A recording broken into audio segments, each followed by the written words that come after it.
quando nós entendemos a soberania de Deus direitinho, que nós não temos capacidade para entender, mas quanto mais nós entendemos, mais nós vamos nos aproximar de entender por que Deus é chamado de Deus único.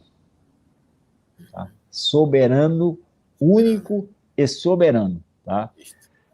Pode continuar, irmão Paulo. Amém. Inclusive, o irmão José Hilton, ele escreveu algumas coisas interessantes, né, sobre esta soberania do Eterno e que desmorona o dogma romano da Trindade, né, que desfaz essa soberania. E a gente estava refletindo aqui, enquanto o irmão falava, quando a gente pensa sobre a soberania do Eterno e a gente pensa nessa predestinação, na realidade, o Eterno nos predestinou a todos para a salvação.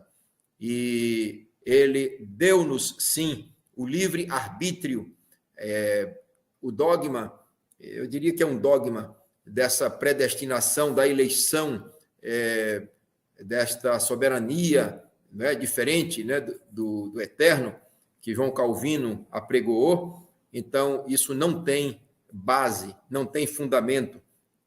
Inclusive, eu listei aqui alguns pontos, né? O irmão João já falou um pouco, eu vou repetir. Na doutrina, que eu diria assim, capenga, calvinista, ela se baseia em 5 pontos. Primeiro, na depravação total, na eleição incondicional, olha bem, na expiação limitada, então Jesus não morreu por todos, ele morreu apenas para alguns, graça irresistível, não é? Desmoronando todo o livre-arbítrio, e a perseverança dos santos. Há coisas corretas e coisas incorretas. E quando a gente vai analisar um pouco mais a soberania do Eterno, eu vou alinhar aqui rapidamente 7 pontos, não é, que baseados na Bíblia e escritos por Dom Fortner e traduzido por Felipe Sabino de Araújo Neto, onde ele fala sobre 7 coisas que Deus não pode fazer. Olha bem, Deus é soberano, ele é eterno, ele pode todas as coisas, mas há algumas coisas que ele não faz. Não é que ele não possa fazer, é porque fere o seu caráter puro e santo. Primeiro, Deus não pode mentir, Deus não pode dizer algo contra a sua própria vontade. Ele não pode dizer uma coisa e depois desfazer, né? Ele não pode mentir. Tito, capítulo 1, verso 2. Deus não pode também mudar ou ser mudado. Malaquias 3, verso 6. Tiago, capítulo 1, verso 17, diz que não há nele mudança e nem sombra de variação. O seu ser é imutável, os seus propósitos são inalteráveis. Terceiro ponto, que Deus não faz. Ele pode, mas ele não faz porque fere o seu caráter.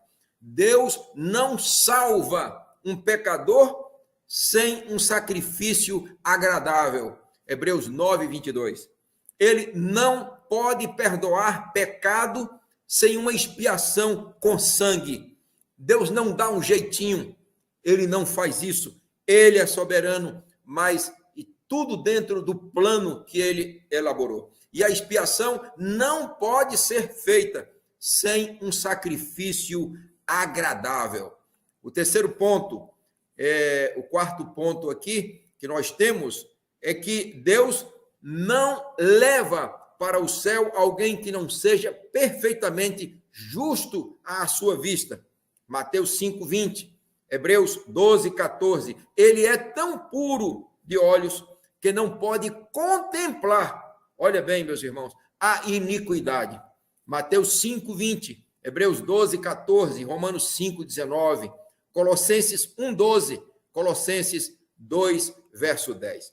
Quinto ponto, Deus não pode mandar para a destruição, para o fogo que nós chamamos fogo do inferno, aquele fogo que vai descer dos céus, aí após o milênio, e vai destruir os ímpios. Ele não destrói alguém por quem Cristo sofreu e morreu no Calvário.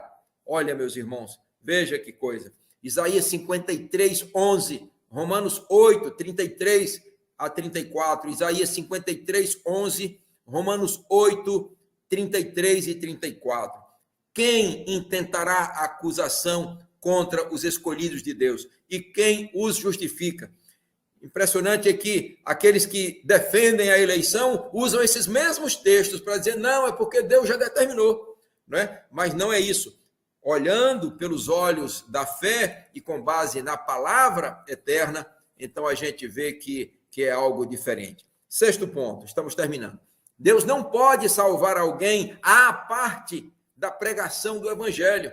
Ele não pode, porque ele não quer, ele até poderia, mas fere o seu caráter de amor, de justiça, de equidade, né? 1 Coríntios 1, 21 a 24, Tiago 1, 18, 2 Pedro 1, 23 a 25.